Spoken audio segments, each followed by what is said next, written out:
रघुराई से।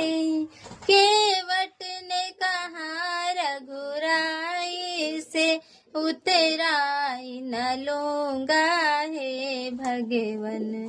केवट ने कहा रघुराई से, उतराई न लूंगा हे भगवन। मैं नदी नाव का केवट हूँ, तुम भव सागर के मालिक हो।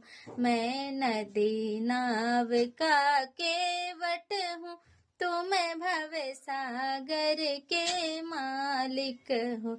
मैं यहाँ वहाँ पार लगाता हूँ, तुम वहाँ वहाँ पार लगा देना। मैं यहाँ वहाँ पार लगा